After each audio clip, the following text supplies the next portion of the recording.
तो मुंह नीचे करके ना बस दौड़ो, और ऐसे दौड़ो कि साइड वाला देख के डर जाए कि भाई क्या दौड़ रहा है।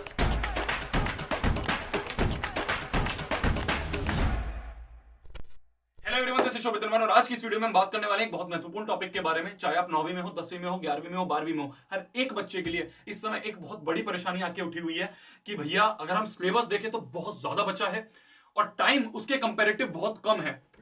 10वीं 12वीं वाले बच्चे हैं, उनके बोर्ड आ चुके हैं, एक दो महीने का टाइम बचा है। 12वीं वाले उनको शायद साथ में बोर्ड के साथ साथ जेई एडवांस, फिर उसके बाद कुछ बच्चे हैं जिनको नीट वगैरह साथ में मैनेज करना हो।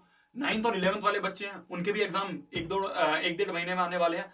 तो इस कम टाइम में हम कैसे अपना बेस्ट दे के आए, ये आज इस वीडियो में मैं डिस्कस करूंगा। मैं इंजीनियरिंग बैकग्राउंड वाला बच्चा हूं, ठीक है, और इंजीनियरिंग में ना आखिरी में ही एक दो दिन में पढ़ के हम अच्छा फोड़ के आते हैं। तो वो क्या स्ट्रेटेजी हम यूज करते हैं वो मैं आप सभी के साथ शेयर करूंगा। टेंशन बिल्कुल नहीं लेनी है। मैं कमेंट्स पढ़ रहा था, बच्चे परेशान होते रहते भैया यार इतना कम टाइम रह गया, कैसे करेंगे, टेंशन हो रही है, स्ट्रेस हो रही। तुम्हारा भैया जिंदा है यार, क्यों टेंशन लेते हो? एक दो दिन अगर वीडियो लेट होगी तो ये मत सोचा करो भैया भूल चुके हैं, ऐसा कुछ नहीं है। सब चीज छोड़ के तुम्हारे लिए लगा पड़ा हूं यार। एक दो दिन वीडियो लेट होने से ये नहीं है मैं कोई भी क्लास भूल गया हूं। चाहे आप 9वीं में हो, 10वीं में हो, 11वीं में हो, 12वीं में हो, हर एक बच्चे का मेरे को ध्यान है। ये ना कुछ छोटी छोटी बैटल्स हैं। कुछ बैटल शायद हम इतना अच्छा परफॉर्म नहीं कर पाएंगे, कुछ बैटल्स में हम शायद बहुत अच्छा परफॉर्म करेंगे, फोड़ के आएंगे, जिससे कि हम एंड में वॉर जीत पाए। विजुअलाइज करवाता हूं, ध्यान से समझना। अगर मान लो आपको मैं कह दूं कि भैया जी ये आपका एक पहाड़ है, आपको ये चढ़ना है, आप यहां पे खड़े हो, तो ऐसा तो नहीं है यहाँ पे मैंने सीमेंटेड रोड बना रखी है, जा जाके सीधे पहाड़ को चढ़ जाओगे और क्रॉस कर दोगे। इतना आसान तो नहीं होगा कि भैया हमारी ये वॉर है, आखिरी वॉर, सबसे बड़ा बैटल हमारा ये है, तो इसको जाके आराम से सीमेंटेड पे सीढ़ियां लगी होंगी कर लेंगे। ऐसा तो नहीं होगा। बीच बीच में क्या होगा, यहाँ पे पत्थर पड़े होंगे, बीच में शायद झरने जा रहे हो, बीच में शायद कांटे भी लगे हो कुछ। तो आप क्या करोगे, सबसे पहले भाई पत्थर को कूदोगे। ये एक वॉर, एक बैटल आपने जीती। यहाँ पे बीच में आप शायद यहाँ पे तैर के क्रॉस करोगे तो दूसरी बैटल आपने जीती। यहाँ शायद आप काट पीट के बीच बीच में बच बच के फिर आप यहाँ पहुंचोगे, तीसरी बैटल आपने जीती। अब आ गई है आखिरी वॉर।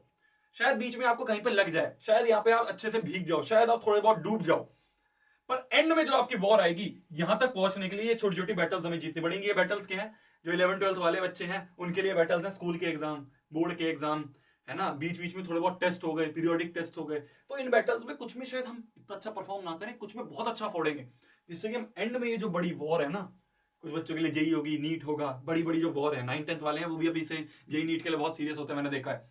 तो ये वॉर जीतने के लिए कुछ कुछ बैटल्स हैं, ये हमें क्रैक करने हैं। कैसे क्रैक करने हैं, ये स्ट्रेटेजी आज आप सभी के सामने मैं यहाँ पे बताने वाला हूं। फील आप समझ गए हो, टेंशन बिल्कुल नहीं लेंगे, तुम्हारा भैया खड़ा है, तुम्हारा भैया जिंदा है। सबसे पहली बात है कि भैया ये जो स्मॉल बैटल्स हैं इनको कैसे परफॉर्म करें। मान लो आपका जस्ट एक डेढ़ महीने में एग्जाम आने वाला है, अब इसको कैसे प्रिपेयर करना है। चाहे आप मान लो मैं बात करूं यहाँ पे सबसे पहले 9th और 11th वाले बच्चों की, क्योंकि यहाँ पे जो है ये स्कूल एग्जाम्स लेते हैं, 9th और 11th के एग्जाम्स। तो इसमें क्या करना है आपको कि आपके कुछ सीनियर्स होंगे, ठीक है, कुछ क्लास के ना कुछ जुगाड़ी बच्चे होते हैं, उनके साथ कांटेक्ट बना के रखा करो। मैं भी ऐसे ही रखता था भाई, हमारी इतनी सीनियर से इतने कांटेक्ट नहीं होते थे, हम थोड़े से ना इंट्रोवर्ट टाइप थे।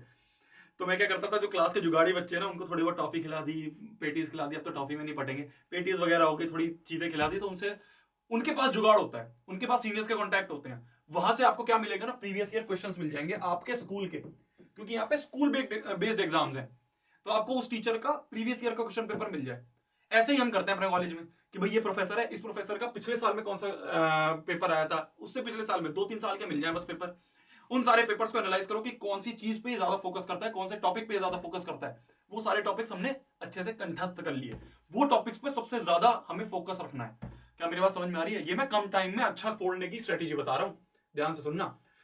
तो 9th और 11th वाले बच्चे इस तरह से कर सकते हैं। और भैया अगर मैं बात करूं आपके 10th और 12th की, तो यहाँ पे तो सीबीएसई बोर्ड है आपका, या जो भी बोर्ड है उनकी वेबसाइट पे जाओगे तो आपको सारे पिछले 5-6 साल के प्रीवियस ईयर क्वेश्चन पेपर मिल जाएंगे। उनको एनालाइज करो। ये चीज मैं भी एनालाइज करके आपको बता सकता हूं, पर मैं चाहता हूं थोड़ी सी मेहनत खुद करो, क्योंकि आप थोड़ी बहुत मेहनत खुद करोगे ना तो आप अच्छे से एनालाइज कर पाओगे। मैं भी दे दूंगा, एक दो दिन लगाऊंगा बैठ के, आप सभी के लिए प्रोवाइड कर दूंगा। पर मैं ये चाहूंगा, कुछ बड़ी बात नहीं है, कुछ बड़ी बात नहीं है। यहाँ पे जाओगे, CBSE previous year question paper लिखोगे जाके गूगल पे, यहाँ पे इसकी पहली वेबसाइट आएगी, सीबीएसई की वेबसाइट है, इसको क्लिक करोगे, ये मिल गया जी आपको question paper for examination 22। Compartment में मत घुस जाना, अभी तो पास करना है, कंपार्टमेंट की नहीं सोच रही। तो आपने 22 के एग्जाम के ये हो गए, 21 के एग्जाम के ये पेपर, 20 के एग्जाम के, 19 के, 18 के, 17 के, 15 के, 13 के, पिछले 5-6 सालों के सारे पड़े हुए हैं। उनको डाउनलोड करो। तो आपके पास क्या हो गया, चलता फिरता खुद का क्वेश्चन बैंक है। उसको एनालाइज करके देखो कि यार इस चैप्टर में से जितने क्वेश्चन आए हैं पिछले 5 साल में, उसका कौन सा मेन इंपॉर्टेंट टॉपिक है। इस तरह की मैंने एक वीडियो भी बना रखी है अपने चैनल पे।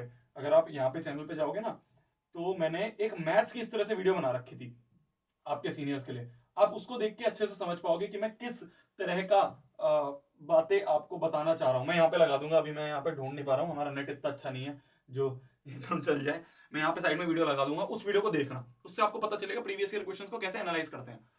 ये आपका बहुत काम आएगा। तो 9th-10th वालों के लिए यहाँ से प्रीवियस ईयर्स आपके स्कूल वाले होंगे, यहाँ से जो आपके प्रीवियस ईयर क्वेश्चंस होंगे ये आपके होंगे जो सीबीएसई या फिर आप कोई भी बोर्ड को फॉलो करते हो।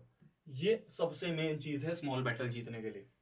छोटी छोटी बैटल्स है, हमारे सेमेस्टर के एग्जाम होते हैं, हम यही करते हैं भैया, इंपॉर्टेंट टॉपिक्स देखे, टॉपर से बात कर ली, जुगाड़ी बच्चे से बात कर ली, प्रीवियस ईयर क्वेश्चन पता चल गया, टॉपर से पता चल गया मेन इंपॉर्टेंट टॉपिक है, ये करके इस बैटल को क्रैक करके आओ।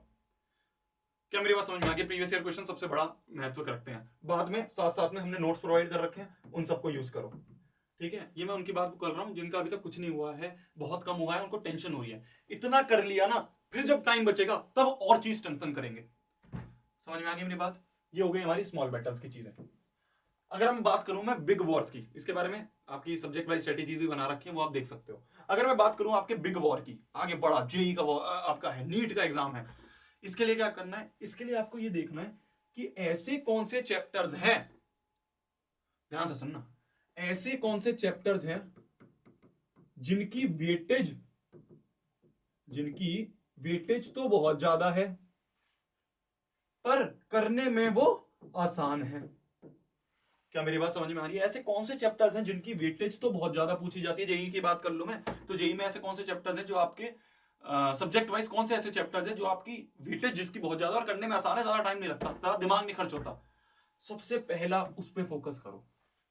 इसके बारे में भी एक वीडियो बना रखी है, अगर आप चैनल पे जाओगे ना, मेन चैनल पे बना रखी है, ये तो नया चैनल था, ये वाली जो वीडियो है इसमें मैंने पूरा ग्राफ बना रखा है, जिसमें मैंने बता रखा है कि कौन से ऐसे चैप्टर्स हैं। कैसे ग्राफ बना रखा है बताऊं? ऐसा ग्राफ बना रखा है मैंने कि आपको ये पता चल जाए।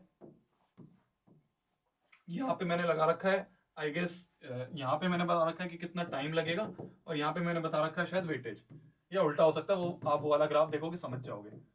यहाँ वेटेज बता रखी है कि यहाँ पे मैंने क्या कर रखा है, 4 सेक्शन में से बता रखा है। यहाँ पे कुछ चैप्टर्स हैं, यहाँ पे कुछ चैप्टर्स हैं, यहाँ पे कुछ चैप्टर्स हैं, यहाँ पे कुछ चैप्टर्स हैं। ये आप सीनियर से भी पूछ सकते हो, किसी भी, वो आराम से बना देगा 2 सेकंड में।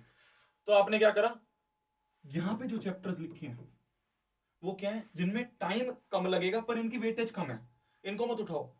टाइम कम लगेगा और वेटेज बहुत ज्यादा है, ये है गोल्डन चीज, इसको उठाओ, इनको कंप्लीट करो। ये है आपके वॉर जीतने की स्ट्रेटेजी, ठीक है। अभी छोटी छोटी बैटल जीतनी है, प्रीवियस ईयर उठाए, नोट्स उठाए, अच्छी स्ट्रेटेजी लगाई, कुछ सैंपल पेपर लगाए, जाए वॉर जीत के आए, ठीक है। अगर हमें बैटल जीत के आए और अगर हमें वॉर जीतनी है तो ये स्ट्रेटेजी है। वेटेज वाले पहले उठाओ। कभी भी आपके कोई भी कॉम्पिटिटिव एग्जाम हो, उसमें जरूरी नहीं है कि आपको सारा सिलेबस करके जाना है। उस बच्चे का सिलेक्शन होता है जो क्रिस्प करके जाए और ऐसा करके जाए जिसकी सबसे ज्यादा वेटेज है। बात समझ में आ गई? ये होती है पहली स्ट्रेटेजी जो मैंने आपको बताई, जो हम यूज करते हैं हमारे एग्जाम्स में, जो हमारे कॉलेज के एग्जाम्स हो गए। दूसरी चीज, एक रफ शेड्यूल जरूर बनाओ, एक रफ शेड्यूल जरूर बनाओ। क्या होता है रफ शेड्यूल? भैया टाइम टेबल नहीं बनाया जाता, बिल्कुल मत बनाओ, किसी ने नहीं कहा, कोई बात नहीं, अब टाइम भी नहीं है, 1-1.5 महीना बचा है, कौन सा टाइम टेबल चलेगा। पर एक रफ शेड्यूल जरूर बनाओ कि भैया हमारे पास मान लो 40 दिन बचे हैं, और मान लो हमारे पास 40 ही चैप्टर बचे हैं, 40 दिन है, 40 ही चैप्टर हैं। इस तरह से एक दिमाग में बना लो कि भैया 40 दिन है, 40 चैप्टर है, मतलब कि एक दिन में हमें एक चैप्टर करना है। इससे ये प्रतीत होता है, इससे ये निष्कर्ष निकलता है कि अगर मैंने किसी भी एक दिन छूट कर दी, अगर मैंने किसी भी एक दिन छोड़ दिया, तो वो चैप्टर मेरा बाद में कभी नहीं हो पाएगा। तो ये डर बना रहेगा तुम्हारे अंदर कि यार, अगर ये फोमो रहेगा कि अगर आज मैंने इस चीज को छोड़ दिया ना, तो ये चैप्टर कभी नहीं हो सकता। तो अपने आप उठ के, भैया आज मेरा पढ़ने का मन नहीं करता, भैया आज मेरे को समझ में नहीं आ रहा, आज मेरा मूड नहीं है पढ़ने का, वो मूड अपने आप करेगा जब सामने लिस्ट दिख रही होगी, सामने चिपकी हुई। एक पेज उठाओ, अभी बनाओ, एक कैलेंडर सामने रख दो, इस तरह से एक कैलेंडर होता है। ये चीजें हमने बचपन में बहुत कार्टून्स वगैरह में देखी है ना, शायद बहुत इफेक्टिव रहती है, मैंने यूज करी है। आपके हर एक दिन को ना ऐसे काटा करो, जिससे दिखता रहे कि भाई कितने दिन बीत रहे हैं, और ये सामने चिपका लो, इससे डर अपने आप बना रहेगा। स्टडी टेबल के सामने चिपका लो कैलेंडर को, महीने के डेट्स काटते रहा करो कि आज ये गया, आज ये गया, आज ये गया, और यहीं पे साइड में जो जगह होती है इसमें लिख लो कि भाई एक दिन के लिए मेरे ये एक्स चैप्टर्स हैं। अगर ये नहीं करे तो ये दिन अगर गया तो मेरे वो चैप्टर्स भी गए। ये डर बना रहेगा तो आगे बढ़ते रहोगे, इसीलिए ये शेड्यूल बनाना होता है। हम कॉलेज में भी ऐसे बनाते हैं। मान लो मेरा एक हफ्ते बाद एग्जाम है, ठीक है, मान लो ये हमारा वीक नंबर 2 है, ये वीक नंबर 1 है। मान लो इस वीक में हमारे सारे एग्जाम्स हैं, इन डेज पे सारे एग्जाम्स हैं। तो मैं क्या स्ट्रेटेजी बनाता था कि यार ये वाला जो एग्जाम है इसके लिए तो मैं यहाँ 2 दिन में पढ़ लूंगा। ये जो बाकी सारे एग्जाम्स हैं इसमें मेरे को सिर्फ आधे आधे दिन का गैप है, ये आधे आधे दिन का गैप है, तो आधे दिन में तो नहीं कर पाऊंगा। तो इसलिए इन सबको मैं ऐसा करूं कि पहले से ही पढ़ के रखूं। भाई इस एग्जाम का मैंने इस समय थोड़ा पहले पढ़ लिया, इस एग्जाम का मैंने थोड़ा इस समय पहले पढ़ लिया, इस एग्जाम का थोड़ा और पहले पढ़ लिया, एक एक दिन लगा के, जिससे कि सारा बर्डन उस आधे दिन पे ना आए। थोड़ा सा स्मार्ट खेलना पड़ता है। क्या मेरी बात समझ में आ रही है? क्रिस्प चीजें बना रहा हूं, मेहनत खुद करनी पड़ेगी और लगना पड़ेगा। आगे आते हैं हम तीसरे पॉइंट पे। भैया एक बात बताओ, हमने इतना सारा कर तो रहे हैं, एक एक दिन में, 2-2 दिन में। आप क्या बात कर रहे हो कि कॉलेज में आप एक एक दिन में करते हो, इतना सारा सिलेबस करते हो, याद कैसे रहता है? बहुत बड़ा क्वेश्चन है। रहता है कि भैया याद कैसे रहेंगे इतना सारा अगर हम सिलेबस करेंगे तो? इसके लिए 2 चीजें हैं। पहली, कुछ बच्चे होते हैं जिनकी भाई ग्रास्पिंग पावर बहुत तगड़ी होती है, ठीक है। मेरे ही दोस्त है, बहुत सारे मेरे रूममेट्स हैं, एक बार पढ़ लिया याद रह गया, वापस पढ़ने की जरूरत नहीं है।